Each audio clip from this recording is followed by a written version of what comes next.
So this one, I have to give credit to Nick Makes Plays. When I wanted to, so my inspiration for wanting to build Nightfall is basically seeing a Poro deck lose to it, or at least nearly lose to it, because I don't know, Nightfall is just so low to the ground. No cards are really over 4 mana necessarily. I mean, unless you play Cygnus the Moonstalker maybe, but that's like a one of. It's a tech choice, you know.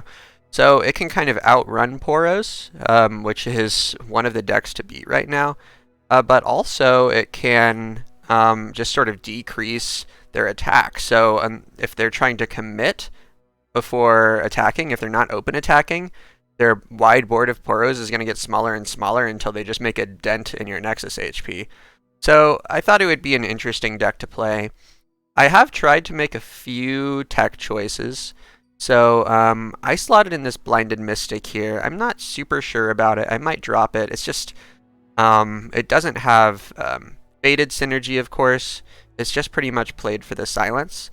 So I think I might drop this one and instead play a different Nightfall card that I saw suggested on Reddit, I believe.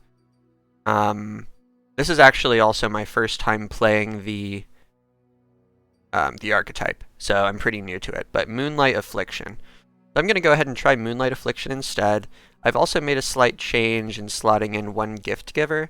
I just sort of found that other than the fading, well, there are some Nightfall activators in the deck. You've got Fading Memories, Solari Soldiers, Flights, and Dusk Petal Dusts, but and Mountain Goat as well. There are quite a few, but I found that I was still a little bit light on them, so I wanted just one more thing to activate Nightfall. So this is actually 2 Nightfall activation triggers for the Gift Giver itself and for the gem on a separate turn. So that's kind of it on the intro there. Well, actually, maybe for someone new to the deck, I should just explain how it works. So here's my recap, or here's my overview of how a Nightfall deck is played. It's a very low to the ground strategy. This particular one is focused on the champions Diana and Nocturne. Now, Nocturne in the previous patch, I think, got a buff that says that the leveled version can still grant an enemy vulnerable and give enemies -1. I think it didn't have the actual Nightfall effect, if I remember correctly. Or it was a buff like that. And Diana just got a buff that says, she used to say, Nightfall, give me Challenger this round. Now she says Nightfall, or when you activate another Nightfall. So that's a huge buff, because that basically means you can have Diana down, and instead of just getting a favorable trade or a +1 on the turn you play her, and then after that, just sort of being a 2/2 or if leveled a 3/3 quick attacker, she can continue to pick off the opponent's threats. And she can do so pretty easily with 5 power, actually, if you can level her. So 2 power, picking off threats, unleveled, 5 power after that. She levels really fast in this deck. There are like 20 Nightfall cards, something like that. And it also kind of ends up being an elusive deck, surprisingly enough. Not completely so, but if you consider Fearsome to be sort of pseudo-elusive with Onlooker, Nocturne, and Nocturne's flipped ability, and then you consider actual elusives to be elusives, of course, between Lunari Shadestalker and the Flights, you know, you're getting in a lot of chip damage on the opponent, and a lot of it is happening even before turn 4, on your first couple of attack turns, even before you can safely put down Nocturne in a leveled form. Doombeast also gives you over the top, and Crescent Guardian. I saw a version recently that actually dropped Crescent Guardians and goes even lower, so maybe we can try that once we get some more games in with the deck.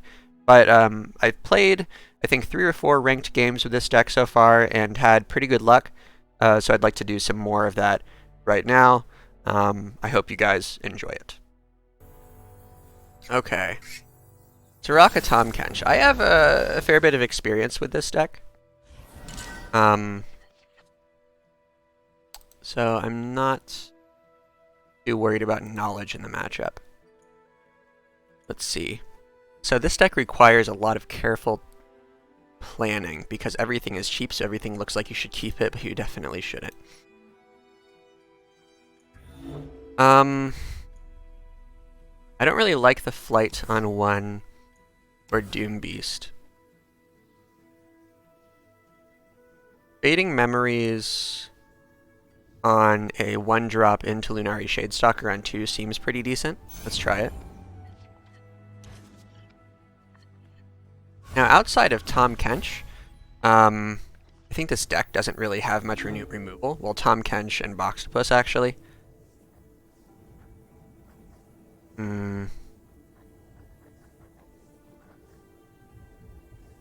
1-drops. I think we just swing in.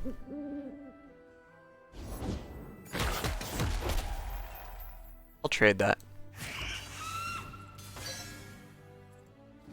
Okay, good. He didn't choose to block. So that means that we have the Fading Memories into Lunari Shadestalker. We could also just play Mountain Goat here. Alright, he's already played the Landmark, so we're on a clock here.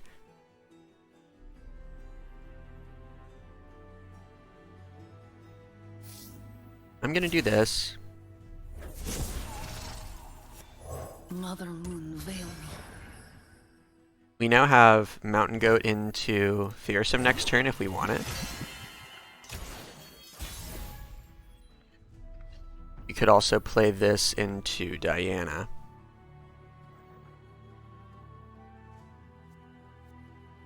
So it's turn 3. Trying to remember what they play on 3. Not occurring to me right now.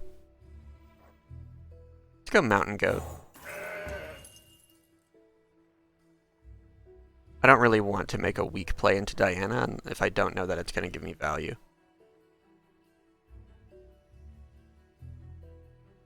Let's see. Okay. Let's see if they play a Fearsome blocker. No, nothing. Okay. So swing in. So we're now at, I think, 3 Nightfall attacks. We could have arguably attacked with Onlooker as well to help level Nocturne more quickly. That would have given him a value block. He ended up having one anyway.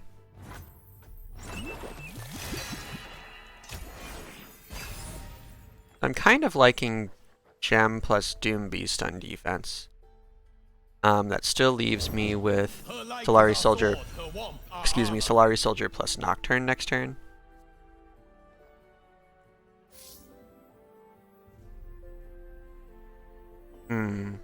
Against Sunforger, I don't think we really have a better play.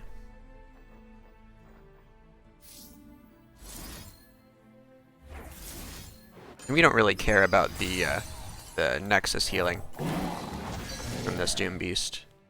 It won't really come up until it's too late in the game to win anyway. So I think here we just want to preserve our board. We're going to use a weak unit to pull the Fearsome blocker.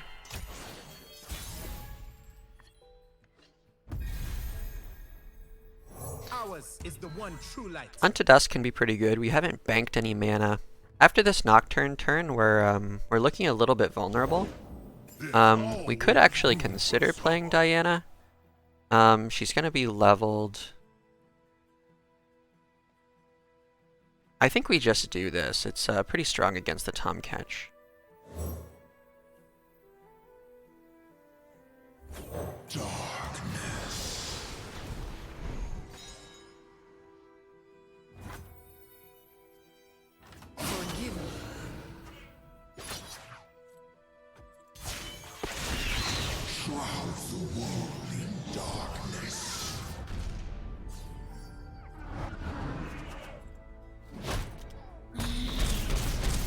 Alright, GG. So, this game is really about, you have a very, this deck is about finding that distinct window to actually use your damage, often all of your damage efficiently to win. A lot of the games that I've won have been I think in Hearthstone they call it an honorable kill now. Basically killing the opponent exactly, not having any excess damage. So yeah, that game we were planning out our turns at least one step ahead. We saw that a Nocturne win condition was possible. I think we top decked it, and then played it. Not exactly top decked it. Played it a turn or two later. Anyway, Lissandra Swain. Let's see.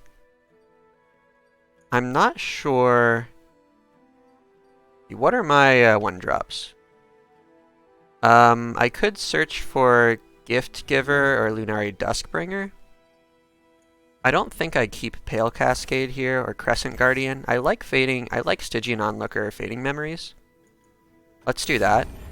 This isn't the perfect one drop, but it is better than not having one.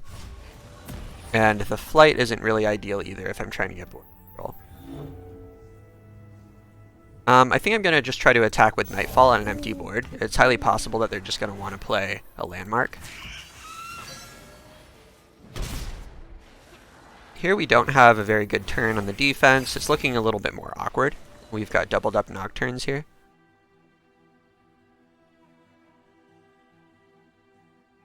I want to beware of Ice Shard. This is a Swain deck, so it's highly likely that they'll have it. These old eyes still see far and clear. Right now, I don't really see a reason to develop units on the defense. For the homestead. We're going to skip that.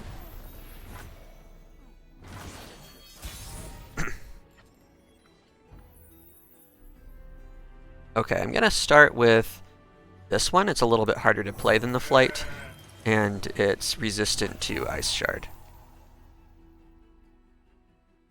So here we can burn 1 mana of his. It's an option. I think it's kind of a deck though where I'll get outpaced if I'm not careful. I think I'm gonna offer the Flight and not Stygian Onlooker for the Ice Shard. Okay, let's just take that attack.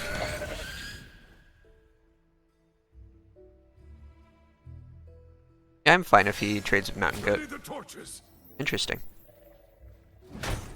So now that he's seen that I didn't develop further into an Ice Shard, he might put out a card himself, maybe like a Kindly Tavern Keeper. Okay, nothing. So that's looking good for us. Yet again, we don't really have a great development on the defense. The Flight is okay. Okay, so he's at 2 mana, below Blizzard, below Ice Shard.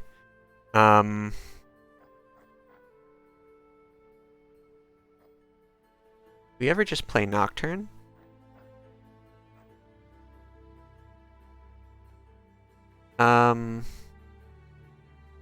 I don't think that this region combination has a very good way to deal 3 damage. Let's just develop a Nocturne.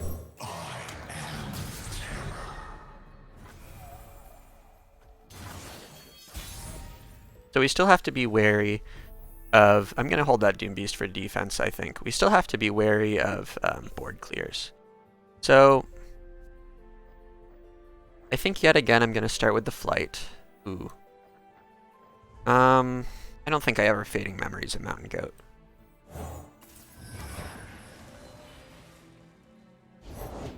Welcome to the Okay.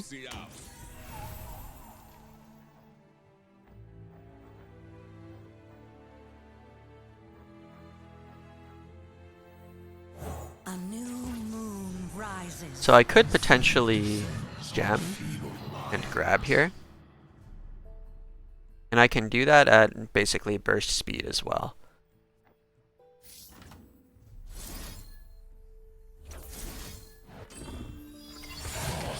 I think I'm going to do that because if I develop another unit, he might Blizzard. Or Avalanche, I mean, not Blizzard. Okay, Catalyst of Aeons. So he might be dropping a Leviathan here. He's not in the regions for Ruination. Do we play our Shadestalker? think I'm gonna keep holding back here.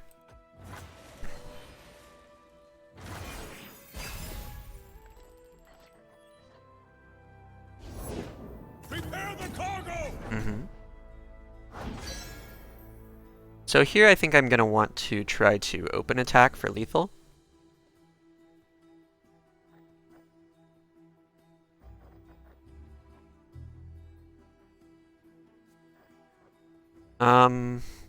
Start by...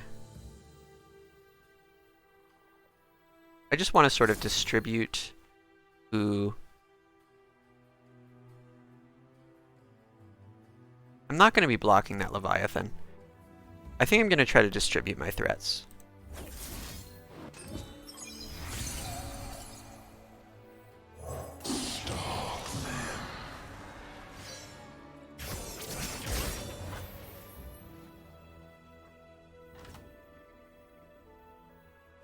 Unseen, unheard, the new moon conceals you from our foes.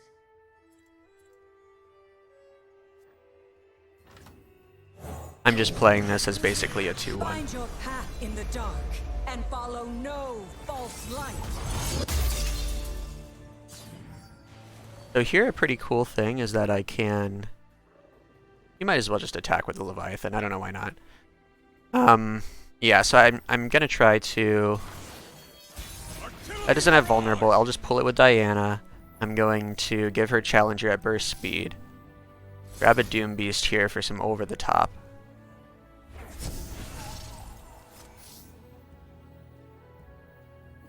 Okay.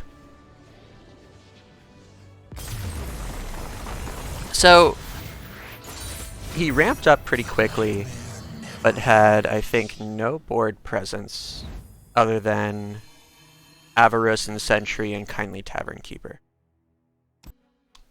Yeah, I'm trying this new thing. I'm trying to do YouTube every day. I saw that Majin Bay video about how he kind of grew his channel over the course of, he said it was a 6-month period, maybe 12-month period. And he did have some name recognition going into it, but I don't know, it seemed kind of cool. I wanted to give it a shot.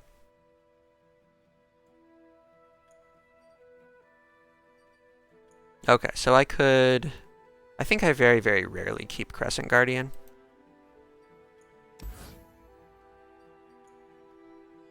The Flight isn't doing much on turn 1. I think I want a Dustbringer on 1, but the question is, should I plan to Doombeast on 2? Wait, it doesn't work like that. The Dust Petal Dust costs mana. So no Doombeast. Let's just keep Dustbringer. I don't know about you guys, but I find Dust Petal Dust to be pretty underwhelming a lot of the time. But I'm still learning the deck. So on turn 1, playing Azir, so he might be playing a Dune Keeper. Either way, I think it's still fine to play the Lunari Dustbringer. It pushes more damage if he plays the 1-mana landmark or nothing. It's our time. Alright, so silence 2 enemy units, Nightfall they can't block. Okay. So I might end up using that on some champions, perhaps? Sun's beneath me and winds behind me. You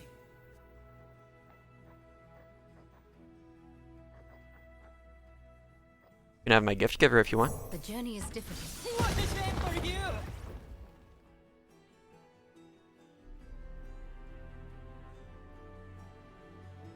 Do you like it? Gonna catch the sky.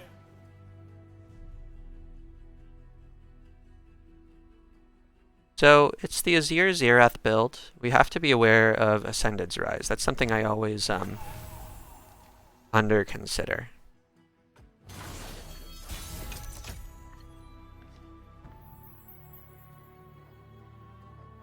Alright, so this isn't doing much against a 3-1.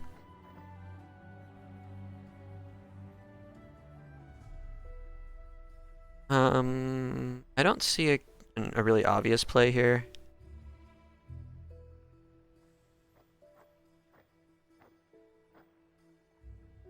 Dust Petal Dust isn't doing well. Dust Petal Dust could help me push 2 damage. Yay. I think I just Flight and plan on banking my mana, or keeping up Pale Cascade in response to some kind of ping. I don't know what he could have in Shurima. I don't think they have pings. Shurima never fell. It only awaited my return. Okay.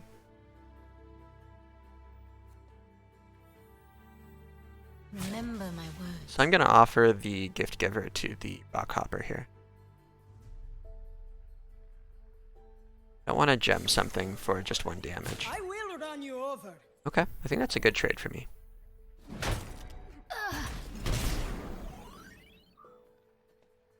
Got the Diana going. No Nightfalls yet. Interesting. Quick hands make quick work. Okay, so let's activate Nightfall at burst speed.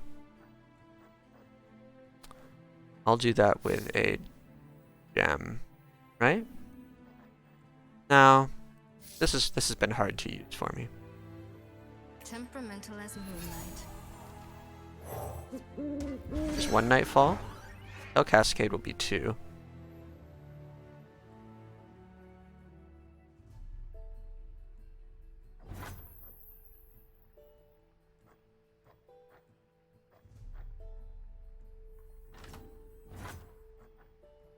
Diana? You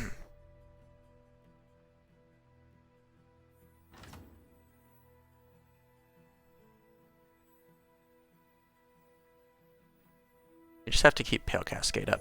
Find your own light within the darkness. Yours is the light I cherish, Moon Sister.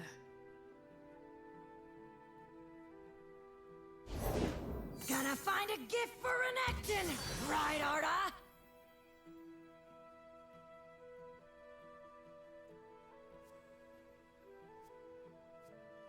So if he grabs the Treasure Seeker, then we can Pale Cascade Unto Dusk. Then we wouldn't need to. Well, we could just Pale Cascade the Diana. Let's leave up our mana. Wrap him up tight. The order is given. Less concerned with that.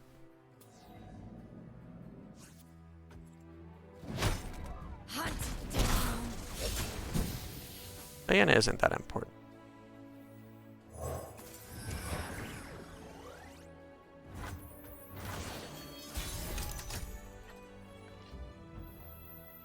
The thing about Moonlight Affliction is we're playing a lot of elusives. Either way, let's start things off with a flight.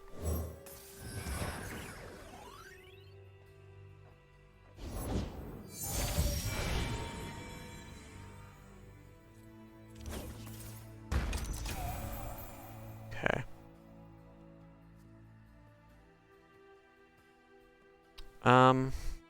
Really don't want to go too crazy on this. I don't want to use this just to push 4 damage, do I? Or get him down to 8. Down to 6 with Unto Dusk, down to... That's all I could do. Let's just draw some cards. Bring some units, draw some cards.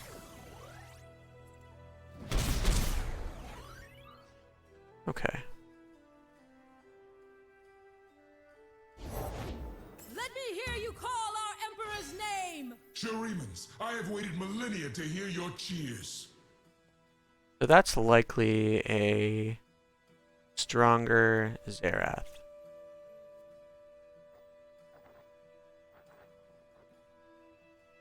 Xerath is only going to be at 2 though. I just want to play this right now. All unbelievers will see the light. Pretty awkward turns. Mountain Goat might help a little bit. I've been low on units. A little further. Bingo.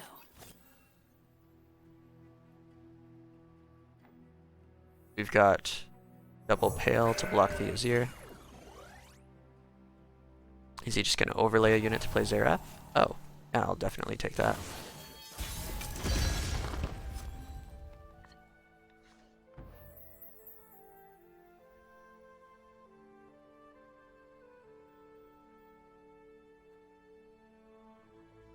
So here we again have Moonlight Affliction plus Unto Dusk is 7 mana. So we do have mana to Flight, Pale Cascade, Moonlight Affliction, Unto Dusk.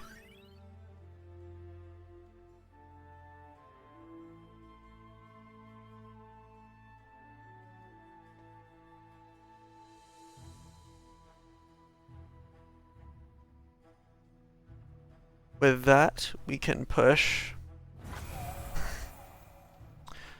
4 plus 2 is 6.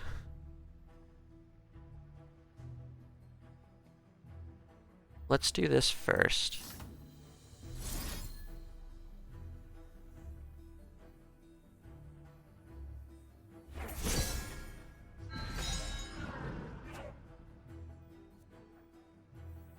We'll play another Flight. We'll hold this in case he plays another Fearsome blocker. He's locked himself out of playing Waking Sands.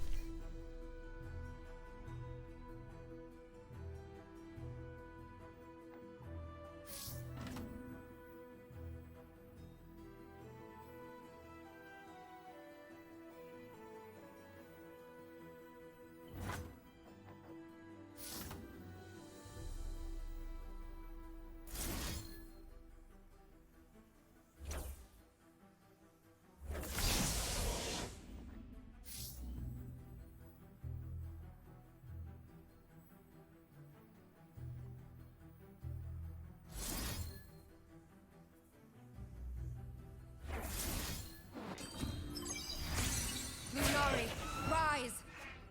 I think he's holding something. He's on 10 mana. Took it fair and square. Got a lizard and a shovel. So the main benefit of that Moonlight Affliction was it prevented Azir from value blocking, and it prevented the Fearsome block. Is that 3? So we're getting really close to Doombeast here, which is nice to see, but we're going to need some over the top to do. Crescent Guardian can help.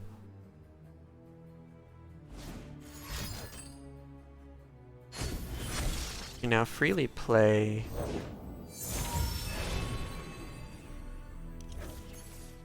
well, if he doesn't play Xerath this turn and go, he's gonna have 11 mana and he needs 10, so he can Ascend the Sundet, which is a problem.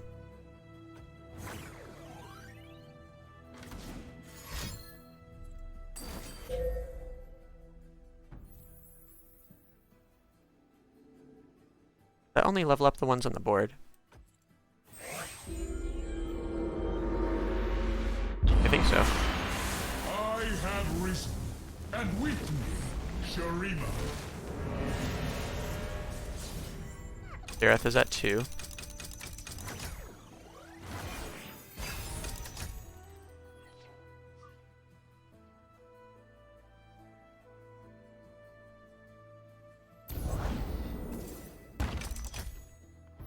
He has to destroy them.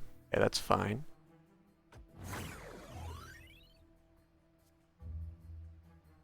So you're just gonna see me this turn using my life total as a resource. Your Emperor commands.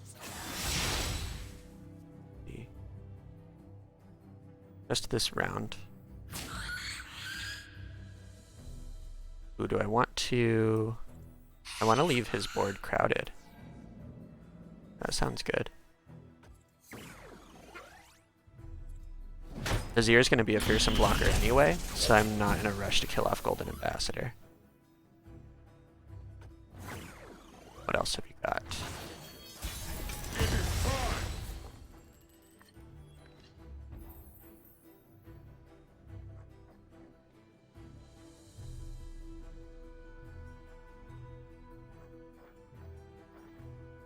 Alright, so I've got a lot of mana here. Let's use it.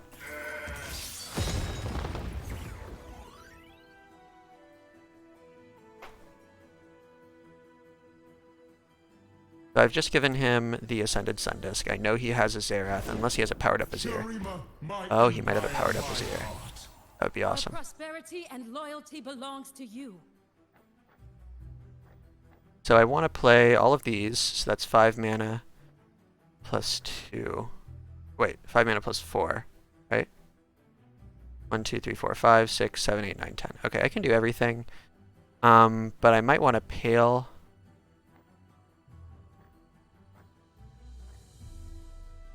I think we're not going to play Light.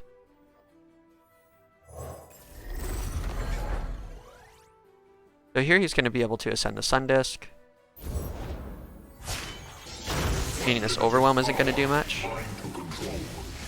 Okay, and that's also going to snipe my 3-2. That's fine.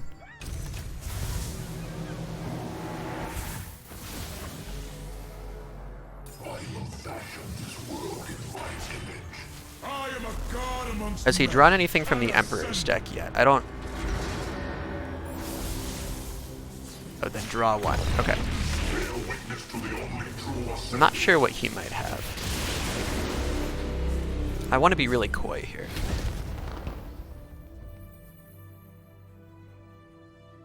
So I think that means playing the Stygian Onlooker first.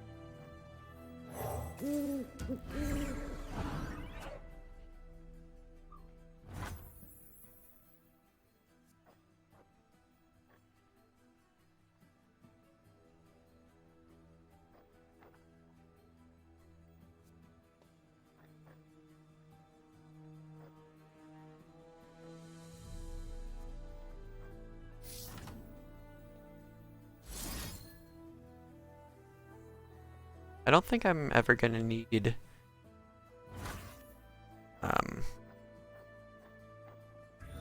gem damage on the flight.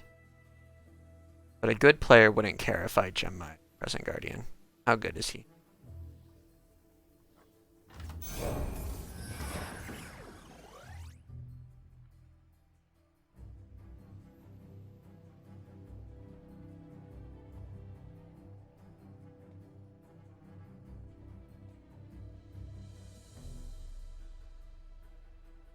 So if he can kill a landmark at burst speed, I'm in trouble.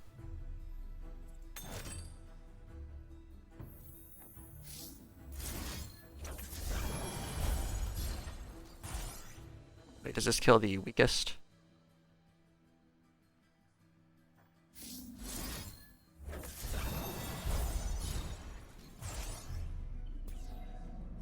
Okay. Oh, okay, I'm glad I kept those. Insufferable creature.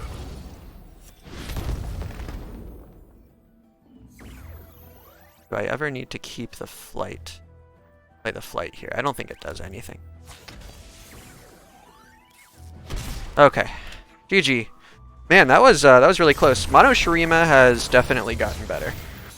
High level plat gameplay, right? I'll get out of plat 4 someday. It's fine.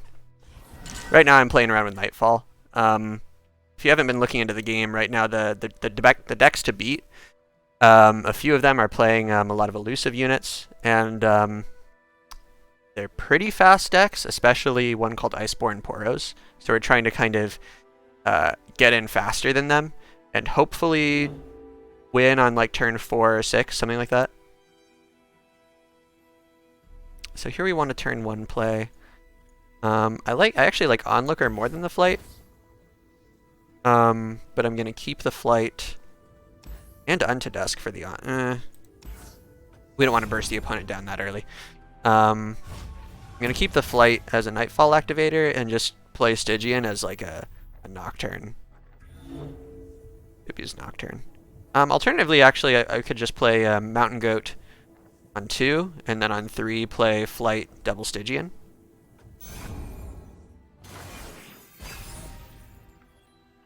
This deck does have a lot of pings, so I want to be wary of that.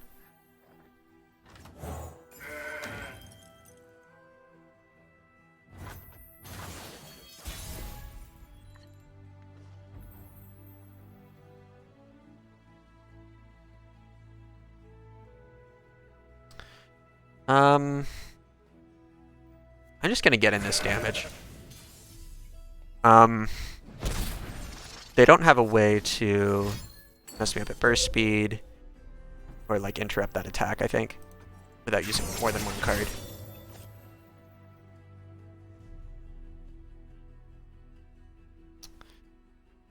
What else do we do? Let's just play the kind of walking into a whale. That's fine.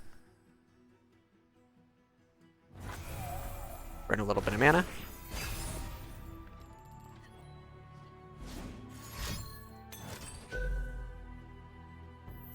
Okay.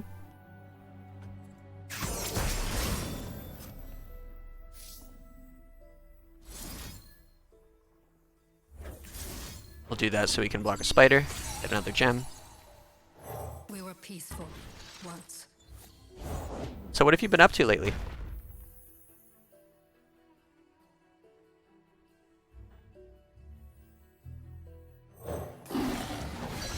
We can double up our Doombeast or one of our Stygian Onlookers. This is a go hard deck. Wait. What region is go hard? Isn't it Ionia? No, it's Shadow Isles, right? Ah, it's Shadow Isles. Yeah, this is a go hard deck for sure.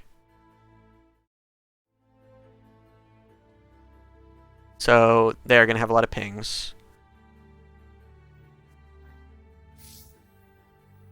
Their scent travels on the night air. Darkness hides my path. Oh yeah, Flesh and Blood. You know, I've been playing a lot of Magic the Gathering recently. I entered my first real tournament on Friday, I think. It was a lot of fun. I've heard of Flesh and Blood on the Tolarian Community College YouTube channel. He's below whale.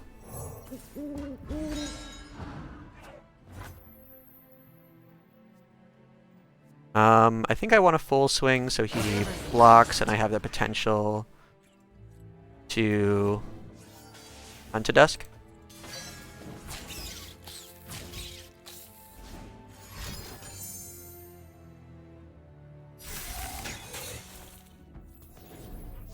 Okay, let's just use one right now. And we'll spread out our threats a little. Although I don't think he has anything for mana.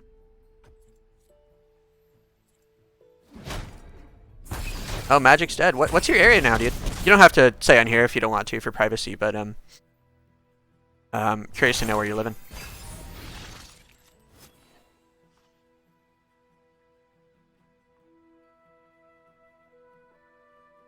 So he's does this double the first spell? Really? Okay.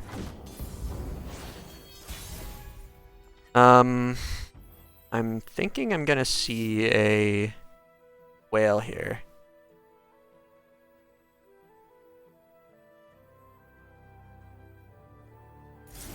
Let's do this. I'll just fading memories.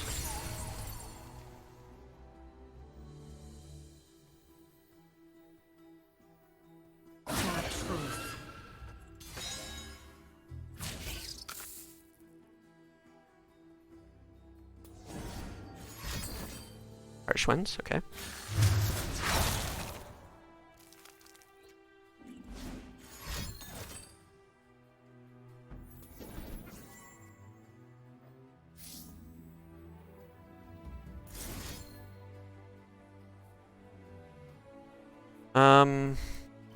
So using it on the Doombeast is actually better than using it on the Onlooker, because the Onlookers are still susceptible to Virus.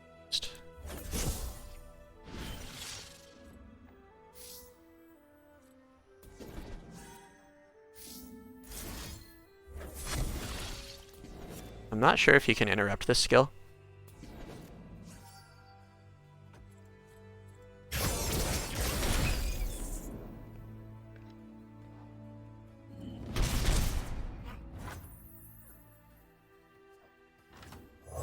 So, I think here I actually win because I can interrupt a Violist. Okay, this is gonna go in the stack though, so he can survive at 1, I think. Alright, GG. Focusing up. One more with Nightfall. We gotta win this. We gotta beat the top deck of the format. So the key when playing against Ahri Kennen is that it's going to be primarily Ionia, but you want to look at the second region. This one is Shurima, which means they're splashing 2 to 3, I think usually 3, I don't know, copies of the Absolver, which is basically 4 mana plus 4 attack overwhelm for the turn. We got to look out for that, but I think we're probably going to be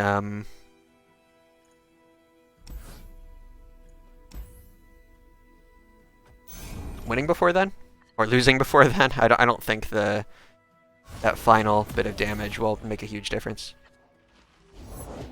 I have studied every fighting manual. Okay, on 2 they won't have a way to kill my Diana, but I will need a way to activate the Diana. So let's just play Dustbringer. We were peaceful once.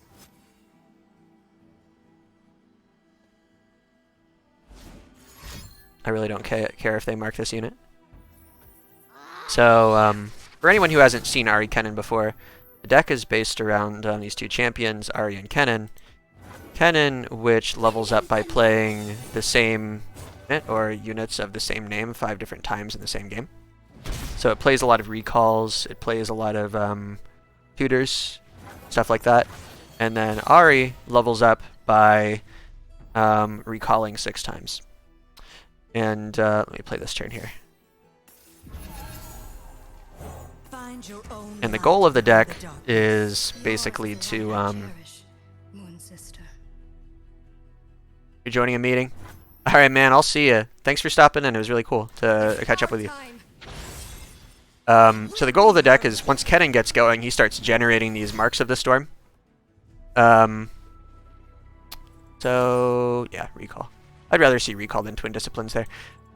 He starts generating marks of the storm. Each mark of the storm either marks the opponent, which does nothing, or it will stun them and deal 2 damage. So it alternates back and forth. And you can have multiple units marked at the same time. Here he's considering whether he wants to kill my 2/1 or, yeah, mark my Diana for later. And this is the interesting thing about Ahri Kennen is the player of that deck sort of has to decide which unit they're going to want to go off with. Kennen is actually not the most common unit to choose. I think Dancing Droplet is probably a little bit more important. Dancing Droplet is a 1-mana 1/1 elusive that lets you draw a card when you recall it. So it's the perfect card to sort of be cycling back, over and over. I'm going to play an elusive blocker here. I'd be happy to take this trade, I think. I have studied every fighting manual. So here I'm just going to not play this. I want to keep Pale Cascade open on my Diana. He is making pretty quick progress, but he's sort of in danger of running out of cards with this playstyle.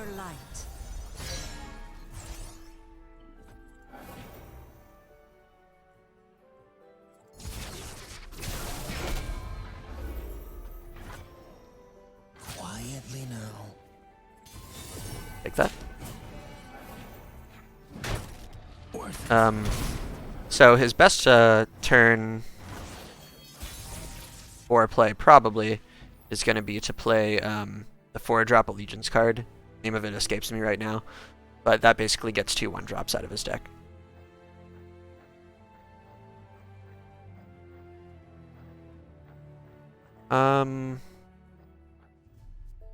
He's at 2 out of 4.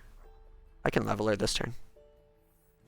Night flowers upon my blade. The promise of a new moon upon you, bloom tender.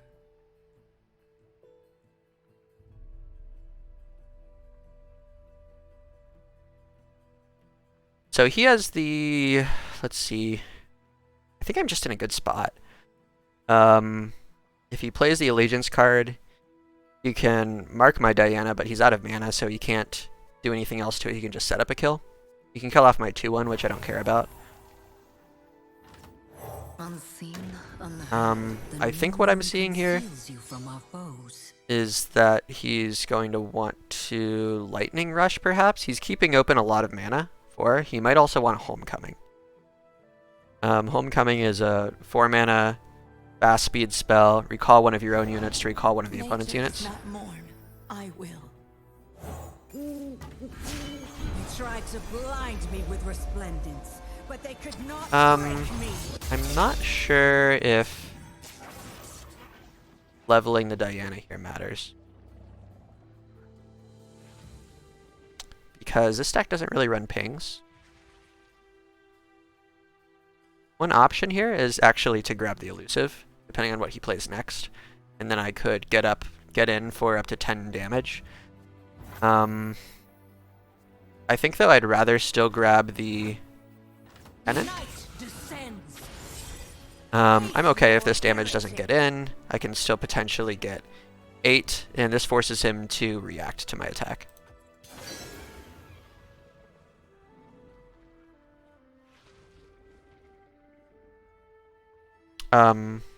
Wind Disciplines would still be good here. So if I could have gotten an extra tick, so to speak, on Diana, that would have been ideal. But on the other hand, Twin Disciplines is a card that they also would like to keep to finish you with. So if he uses it here on defense, that means that he probably can't as fast unless he also draws the Observer or another copy of Twin. 2 cards. Okay. That's fine with me. Alright. So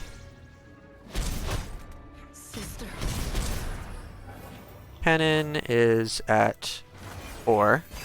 You can play Kennen plus the Allegiance card to level it, getting 2 copies out simultaneously and getting a lot of Marks of the Storm. In which case I probably just won't block it.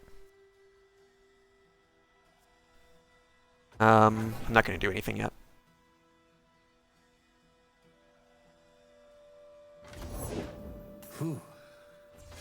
Okay, I'm glad to see that he doesn't have that. So, yeah, Kennen's gonna level here. I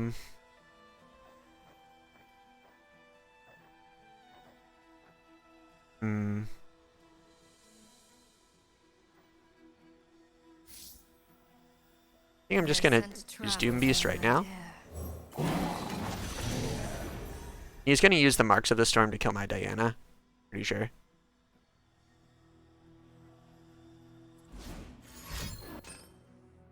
Yep.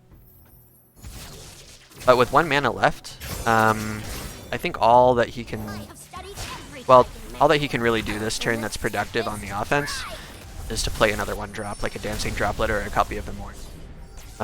The Mourned is probably not what he wants because it leaves him vulnerable to an open swing, potentially.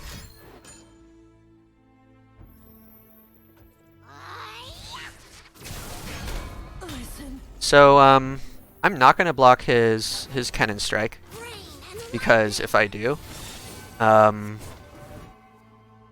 like, if I were to block with this one, he could full kill my Doombeast.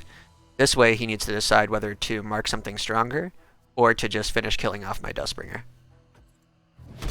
And, yeah, what I'm going for is, either a kill or an awkward situation on my next swing.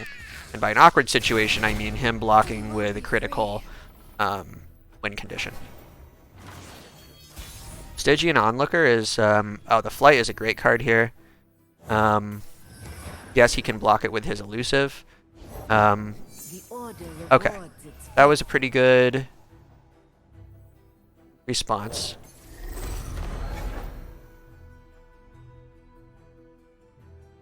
So I'd really like to see him... Don't let the fluffy tails fool you. Be forced to block this with Kennen.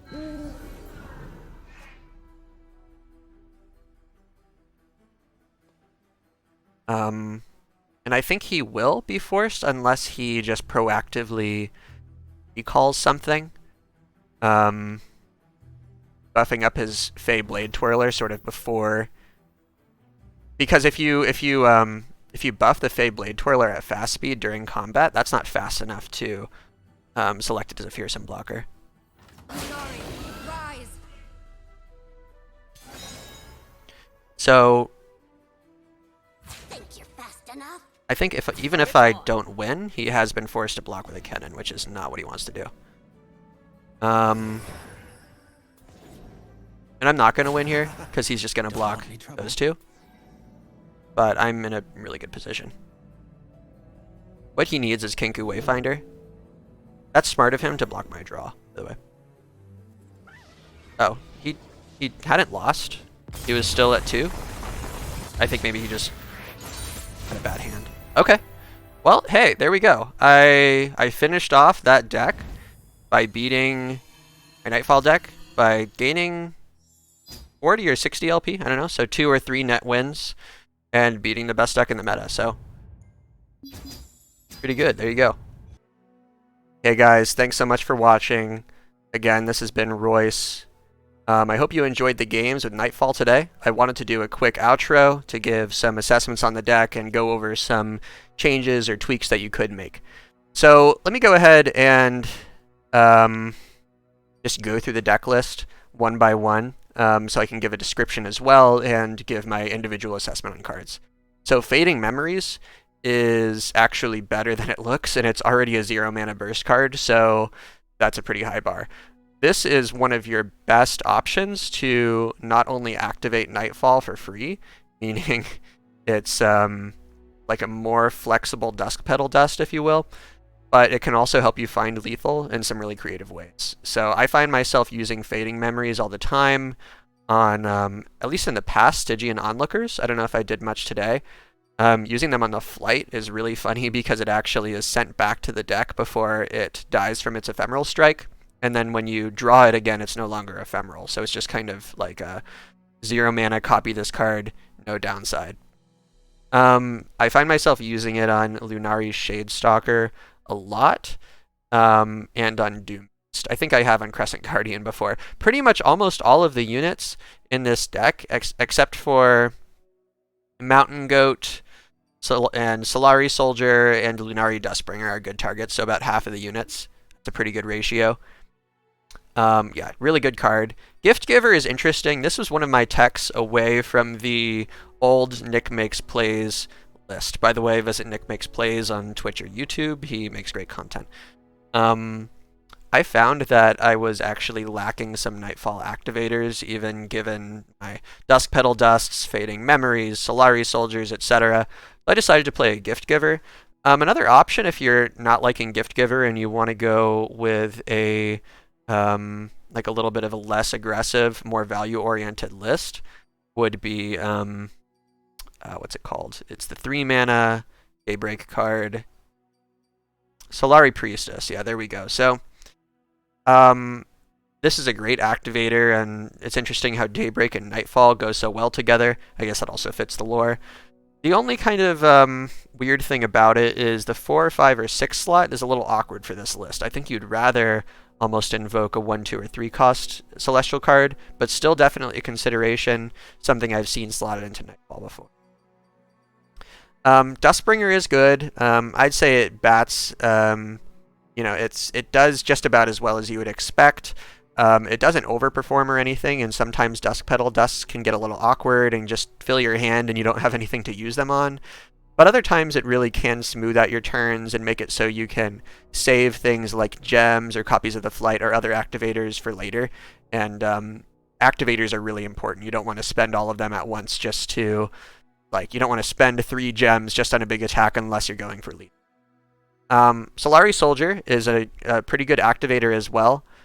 I find myself, it's kind of weird as a 1-drop because it's, I mean, I don't know, it's complicated. If you play it on 1 and attack with it, yes, you're getting 3 damage if it's unblocked, but then it's just a 2/2, which is kind of meh, and that extra point of damage doesn't often come into play very often. If you're playing it on the defense, yes, it can stop an attack for that turn, but if you're playing on the defense on turn 2, sometimes you don't need to.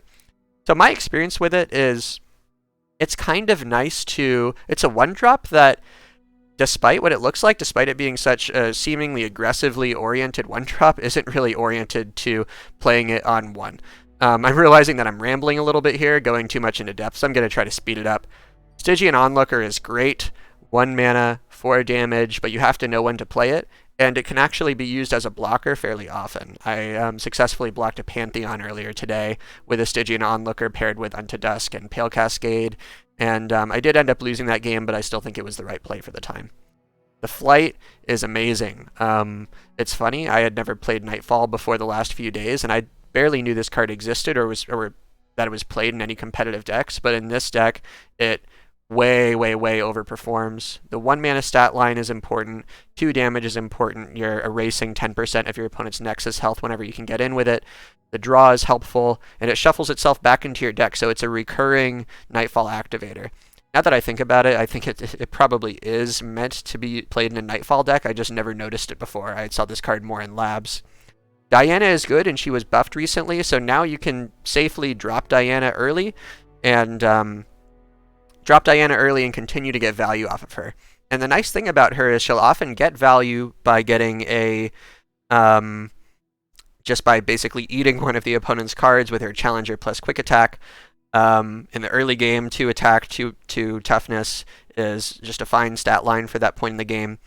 But also she's a priority removal target. So you'll kill an opponent's unit, and then the opponent will have to use a removal on her. But Mystic Shot is a good one, but if all they have to work with is like Vile Feasts, Unspeakable Horrors, Pokey Sticks or something, they're going to have to spend a lot of mana relative to her cost to take her off the board. So really good in this deck. Shadestalker, also great.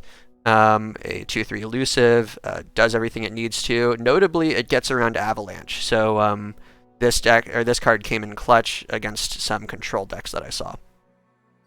Mountain Goat was probably the card that I was the happiest to see in bricked hands, just because it can help you start to get things going.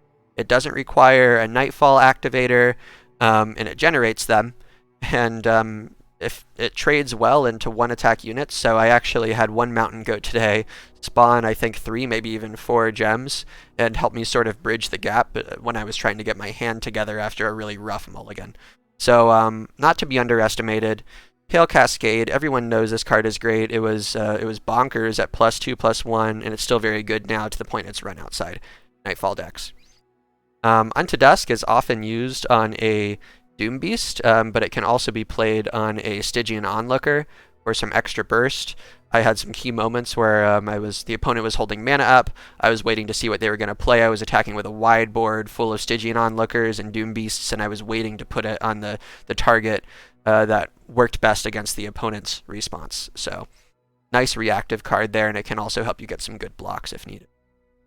Crescent Guardian is actually a card that I see people cutting sometimes, and I can understand why. 3 mana 3/3 Overwhelm is decent, and 3 mana 5/3 Overwhelm is actually very good. But sometimes I feel like this deck wants to be getting in for elusive damage, this deck wants to be getting in for burn damage, this deck wants to be getting in for fearsome with Nocturne and Onlooker. So just having a card that you want to be attacking with that can be blocked by your opponent's units that so far haven't had anything to do, I can see why some people are cutting it. It performed decently well for me today, so I'm not necessarily at the point where I'm like, oh yeah, cut out all 3 copies of Crescent Guardian, but you definitely could. I know in Nick Mix plays more recent version of the deck that he was testing, he cut the Crescent Guardians for cheaper cards. I'm not exactly sure which ones. Doombeast is great. I don't know if the drain part mattered very much, but just dealing damage to the opponent's Nexus is great. It's a repeatable effect. You can pick it up again with gaining memories. It's a good option for Unto Dusk. Great card. Nocturne was performing better for me in my sort of practice matches before I was filming than it was in my filming. I think I just didn't really draw into it that often today, whereas in my practice matches I pretty much had it on 4 or 5 every game, and I was closing out games on 4 or 5. That didn't happen as much, but I still had a moment, I think, in playing today where the opponent had like 2 3 attack units. They were a control deck. I think they developed like a Kindly Tavern Keeper and something else. I can't remember right now. And this card came in clutch to lower those down to 2. The vulnerable part didn't matter because I was just sort of attacking over them, but it could have. And Moonlight Affliction, I'm not necessarily endorsing this card right now.